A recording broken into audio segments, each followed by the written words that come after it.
Am I late to this subject? For sure. Is that ever gonna stop me? Absolutely not. Today's video will be about the Birdman. For the unaware, he's a fairly successful YouTuber within the space of film criticism, although I use that pretty lightly. If anything, he's probably less of a critic than the very channel he aims to criticize, CinemaSins. But that aside, however bad CinemaSins may be, they aren't really going to be relevant to this video. Today's video will be talking about Birdman's response to another YouTuber, Madvocate. Basically, Madvocate made a video about Spider-Man No Way Home, and in it, he responded to the Birdman responding to the, as he puts it, 3 valid sins in that entire CinemaSins video about No Way Home, thus leading Birdman to make his own response to Madvocate. Somehow, I managed to make that not sound convoluted. So today I'll be responding to the Birdman's response.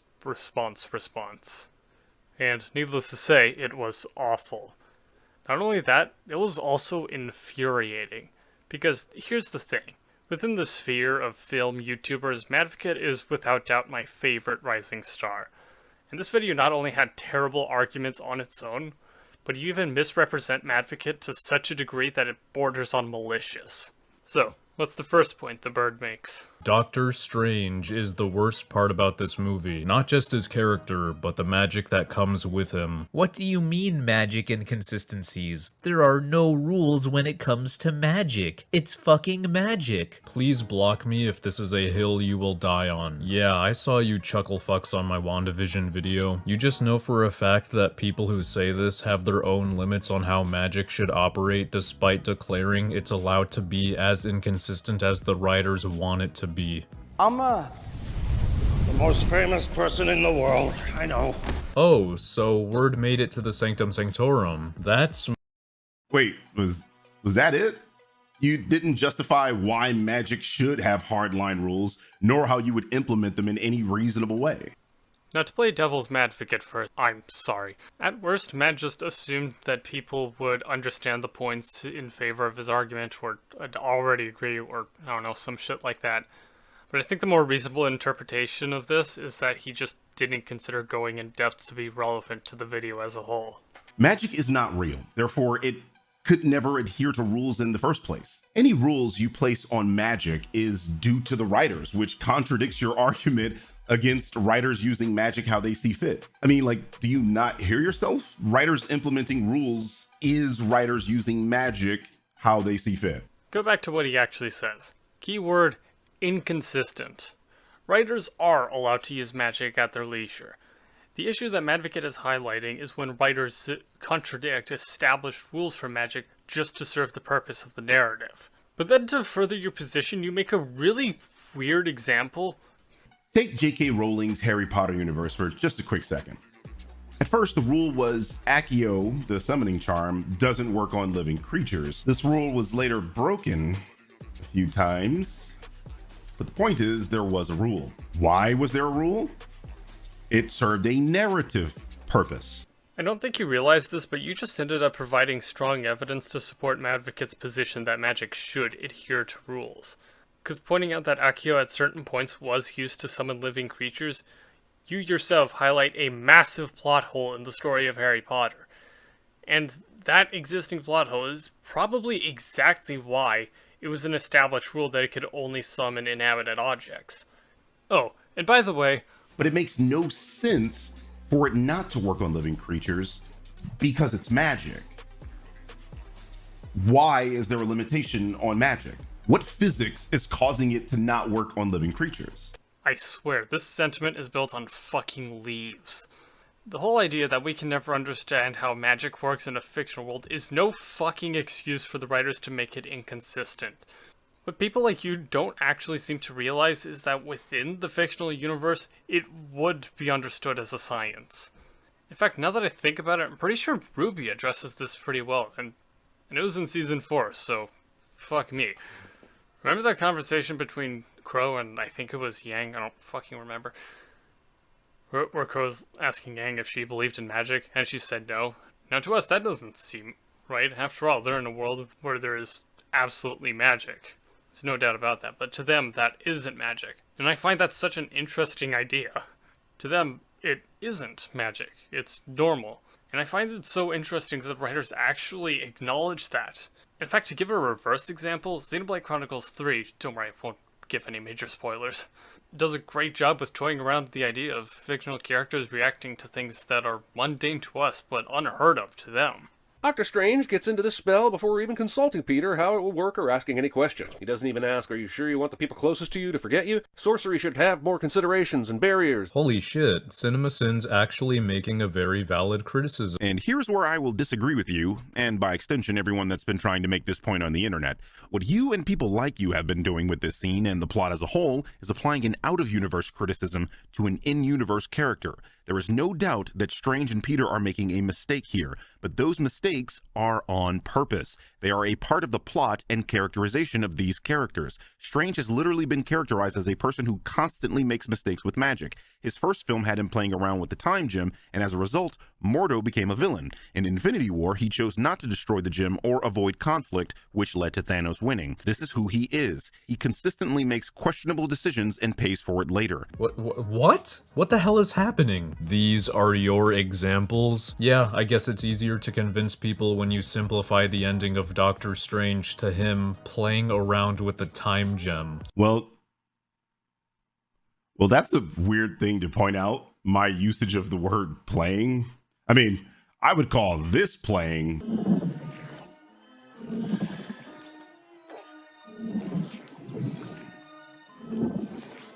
But I digress. Pretty sure he actually addresses this point. The point isn't that it wasn't his best option. The point is that his action had a consequence. Mordo's philosophy is that these things should have a natural flow of events and that disturbing this flow will have consequences. The consequence we know of being that Strange created another villain. Fuck! Right off, that doesn't make any sense. You're trying to make the point that the scene in the middle of the movie where Doctor Strange messes around with the Time Stone is the reason Mordo became a villain. For some fucking reason, you don't even try to argue that it was him doing it at the end of the movie, because apparently that supports your position. But even besides that, there's a part of the original Doctor Strange movie that you seem to have forgotten, which, fair enough. Mordo didn't become a villain because of Doctor Strange messing around with their most powerful weapon. It's because he learned the Ancient One was tapping into the Dark Dimension for her eternal life. Seriously, had that point been completely skipped over, and it was just Doctor Strange using the Time Stone twice, I can guarantee you, the odds of him turning into a villain at the end are incredibly slim. Oh, he realized that despite following the book's instructions down to a T, he should have read the warnings first. And that was only because they were listed after the spell, not because he made a mistake, like ignoring it on purpose. So he learned his lesson about reviewing warnings prior to casting spells, and even pokes fun at Caecilius dying from not doing this. But you're literally making a video about Strange doing this exact thing in Spider-Man No Way Home. Apparently he didn't learn his lesson. You're trying to make the case that he learned his lesson in his own film. That's not true. I am having a fucking brain aneurysm. Hey, why don't you back that up with the source?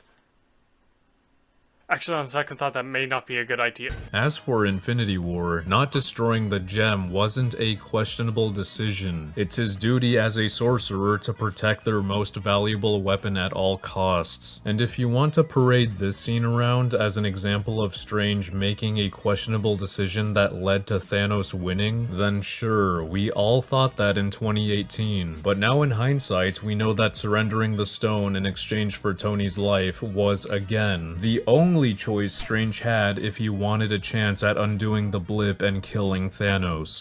Wrong. All of this is, hold up. I'm gonna make the screen bigger for you. Hold on. You literally show a scene of Tony Stark telling Strange to destroy the gem before they get into a fight with Ebony Maw. That is what I am talking about. In Infinity War, he chose not to destroy the gem or avoid conflict. You damn fucking mattress! What are you on about? You have dismissed his point entirely by referencing 3 fucking words that make an entirely different point. What is this? Not only that, but your argument here is bullshit anyway. Have you seen Infinity War? Conflict was fucking inevitable. In what alternate universe do the children of Thanos get swindled into not taking the stones by force? What are you fucking... Sorry, I got carried away for a second. The shorter and less angry version of that is the point you have highlighted does not address the point Madvocate was responding to. It's basically and completely disconnected, and it's a stupid point to begin with. The even shorter version of that is piss off. Did you fucking forget that Thanos needed to win so he could lose later? Maybe. So no, your two examples do not prove he consistently makes mistakes or questionable decisions. Oh, but it wasn't 2 examples, was it? There were 3 examples, and it's a wonder why you cut me off there. I'm not going to say you're being dishonest, but let's take a look. His first film had him playing around with the time gem, and as a result, Mordo became a villain. In Infinity War, he chose not to destroy the gem or avoid conflict, which led to Thanos winning. In What If, Strange becomes an amalgam of all the dark magic he consumes in the pursuit of saving his love interest. Of course, this supports the position that Doctor Strange often acts without thinking things through to their logical conclusion, which was my point. Alright, we have a lot to talk about here. First of all, you can try to sound less condescending. Second of all, to my knowledge, when he was making this video, Madvocate had not seen What If, so I think it's reasonable to assume that he skipped over it because he had no response to it. And thirdly, and most importantly, this point doesn't prove jack shit. Using the actions of an alternate universe Steven doesn't prove anything about the main universe Steven. Good lord, this fact should be in alternate universes 101. I feel like I can make a good analogy for this. Wait a minute, was evil What If Steven the origin for incel Steven in Multiverse of... Now earlier I mentioned CinemaSins made 2 actual valid criticisms. This is the second one. Honestly, this Doctor Strange vs. Spider-Man mini-Civil War shouldn't even be a challenge, but Spidey somehow comes out on top in the end. And what did Birdman have to say about this? This comes across as if you think Spider-Man cannot defeat Doctor Strange in a battle, which is weird considering they are literally showing you Spider-Man defeating him in a battle. What the fuck is this defense? Think, Birdman. Maybe Jeremy is highlighting that based on what we've seen Strange is able to do, the writers intentionally made him an inconsistent moron with his abilities so that Peter can actually have a chance at winning. I don't know what you want. You try to use in-universe explanations to attempt to debunk my arguments, and then you get upset when that same universe shows you one character beating another. I appreciate the attempt to call out hypocrisy, even though your attempt was really bad and it just kind of comes across as word salad. Like, I'm being serious. I understand the point he's trying to make, but I just find it very difficult to interpret. Oh, and I don't know what his source is. So instead, I'm just gonna scream at the point that Birdman originally made against CinemaSins. What the fuck is this?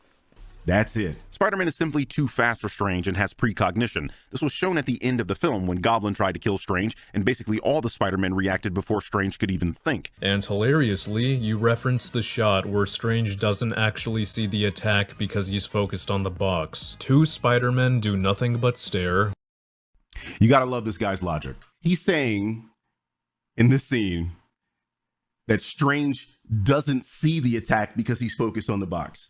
So, in that entire time, Strange just is not noticing these attacks coming towards him, and he just focused on the box. That's what you're saying. Yes, that is what he's saying. Good job. I'm just gonna focus on this box real fast. He doesn't even look up and hear Goblin saying, "Can the Spider-Man come out to play?" Can the Spider-Man come out to play? You know, Birdman, this comes across as if you think Doctor Strange cannot be distracted by the box, which is weird considering that the movie is literally showing you Doctor Strange being distracted by the box. Like seriously, it says a lot about your arguments when they can be equally used back at you. Although, in fairness, they are from separate videos, which, you know, only sometimes the case with contradictory points. Oh, by the way, on the topic of stupid points Birdman originally made against CinemaSins, I love how, to make Spider-Man's victory against Doctor Strange sound more reasonable, he describes the spider sense as precognition. Doesn't sound like much, but describing it like that makes it sound like Spider-Man is Shulk, or Big Fluffy Doggo. As far as I can tell, in most, if not every adaptation of Spider-Man, the spider sense ability isn't him seeing into the fucking future, it's a sixth sense. the spider sense, almost like having a pair of eyes on the back of your head. In the comic book world, we call this getting statued, which means you are orders of magnitude slower than your opponent, which means you would probably be killed in a speed blitz. When Peter gets serious, this guy can defeat the likes of Fire Lord, a herald of Galactus. And that is where I will stop taking Birdman seriously. He says, Oh no, a guy I've never heard of. Stop taking me. Get to the fucking point, dude. Yeah, you probably don't care if he takes you seriously or not. It's probably exactly why you made this video. Come on. calling Strange a fucking idiot for not going over the rules of the spell is an out-of-universe criticism, yet he uses out-of-universe content to support his defense. Those are two completely different topics. When I was talking about Watsonian versus Doylist, I was talking about characterization. You know, the thing you have a problem with Doctor Strange in this movie? However, in this instance, I'm referring to ability, as in the physical attributes of the characters in question. Spider-Man being incredibly fast is an immutable ability of that character, like him sticking to walls or having spider sense. Man, you have some very arbitrary standards. You know, my standard is don't use third-party media to explain anything ever. I don't care if there's a difference between personality traits or power sets. Using third-party media to justify or criticize anything on any grounds is complete BS. Not once did I bring up the comics to explain personality traits. Motherfucker, you used What If to explain Doctor Strange's personality traits in No Way Home. I don't care if What If is considered canon to the MCU. It's still tackling alternate universe characters. It doesn't explain anything. In fact, I have the perfect analogy for this now. This would be like if in the first Doctor Strange, it involved Doctor Strange being late to the dentist, and then by the end of the movie, he learns how to not be late to the dentist and ends up saving the world. Only for, in No Way Home, he ends up being late to the dentist again, and it puts the entire world in jeopardy. And then Birdman justifies this by saying that an alternate universe Steven was always late to the dentist. Yes, it's that stupid. Oh my bad, the following sin is also valid. Fine, I'll buy that Peter somehow uses his Parker prescience combined with geometry to figure out how to pull this off, but why does that immediately mute Strange's ability to bend this dimension to his will? Just like Thanos in the Infinity Gauntlet, you're not understanding one needs to use hand gestures to perform magic. No, they don't. Just leave me out of this. Where do they do have to go? Fail. So, what are the moves that break this fight entirely? Wait, hold on. Fail. You're showing interdimensional portals, which, while admittedly are inconsistent in the MCU at best, they are not magic because they are wormholes and can be opened through science.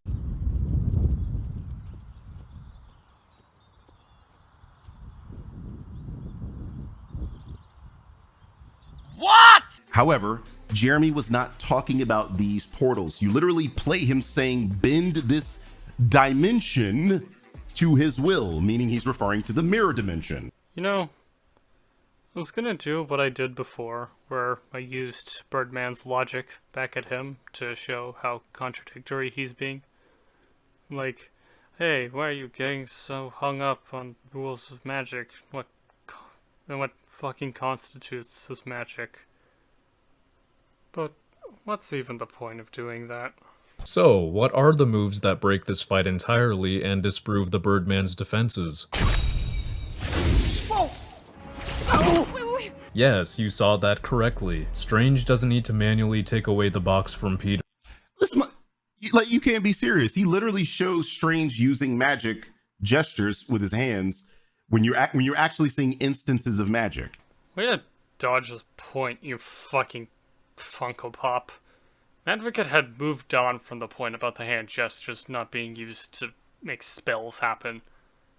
And you know, the two examples he used are pretty interesting, because I think that the sling ring portals are the most prominent examples of needing to use hand gestures to do magic. So it's weird that they would contradict that rule and just let them open portals without doing the whole spinny hand thing. There is no fight, and the villains are sent home. If you want to argue that Strange can't just convert any object into an incarceration gauntlet, I mean, it doesn't even matter because he literally has the gauntlet Peter used, so Strange could have just put it on himself. But he doesn't use any of these moves to— Come on, Birdman. Hit me with your wisdom. Why doesn't Strange use the gauntlet in this scene? Whoa, no. He did not have the gauntlet at that moment. All he did was teleport it from Peter's wrist. Like, you can actually see that Strange does not have that gauntlet on his arm. What? Why wouldn't he? He doesn't justify it, does he? And don't pull a Birdman and say Peter is too fast and would have just dodged the shots, because A, he failed to react to it earlier, and B, there are several moments— Terrible fucking logic. Your logic is, Jesus Christ. Okay, so what you're saying is he failed to account for something in a non-combat situation. Oh, fuck me, this is painful. Can you at the very least address this second point? B, there are several moments throughout the fight where he is compromised and would be unable to avoid it, like when he's stuck right here, while he's being astral projected, like when he's stuck here. This is another stupid point. Strange caught him when he was stuck right there. This is the scene he separated him from his physical body, and he again underestimates Peter and his abilities, losing his grip on him. Actually, I take it back, that was a terrible idea. And the cherry on top of the Strange is a moron cake. Instead of immediately pushing the button once he has the box, Strange takes 14 seconds to tell Peter he'll come back for him, open a portal, and stop to watch Peter's web creation before getting caught in it. Not to mention he chose to— I'll save you the pain. The rest of the video is just him pretentiously explaining filmmaking. Thank God it's over. Or is it? Because, believe it or not, for as much as I've harped on Birdman for his terrible logic, his contradictory standards, and even his misguided attempts to criticize CinemaSins when they were actually making a valid point, I think I have left out the worst point in this entire video.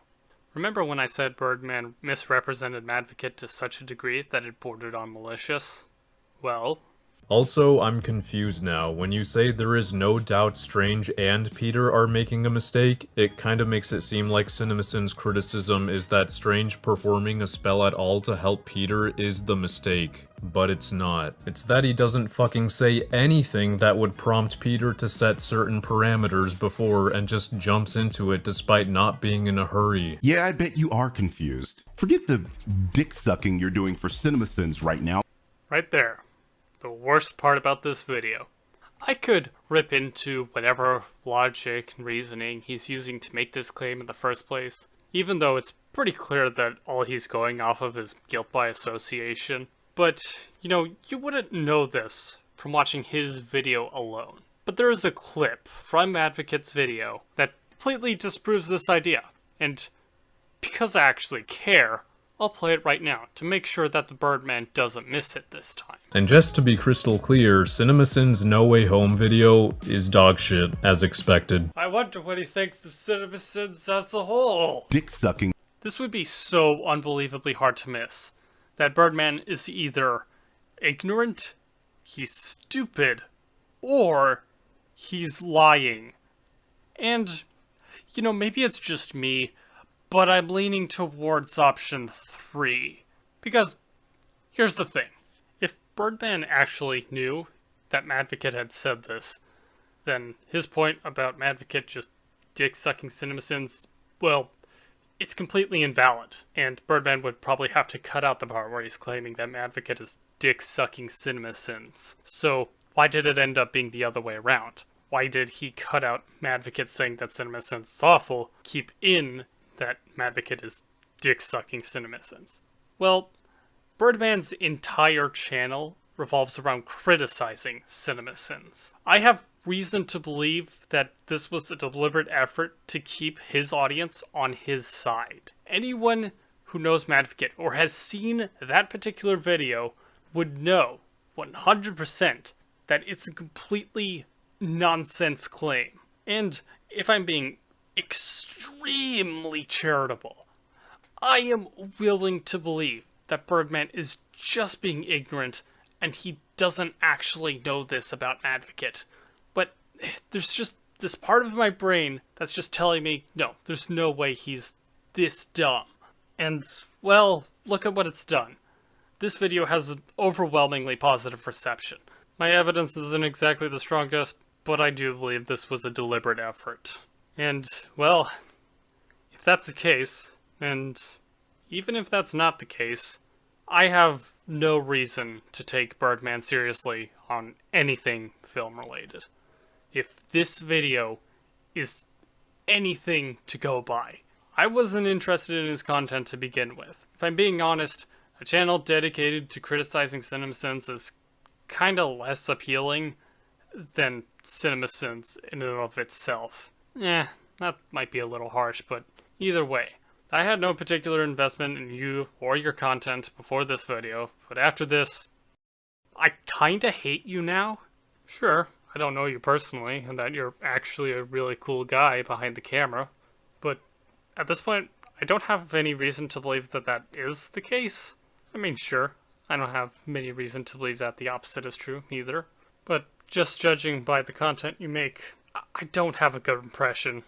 And honestly, if you have such a strong hate boner for CinemaSins that you're willing to use some absolutely moronic logic just to disprove a point that's actually valid, why would I take you seriously on that subject either?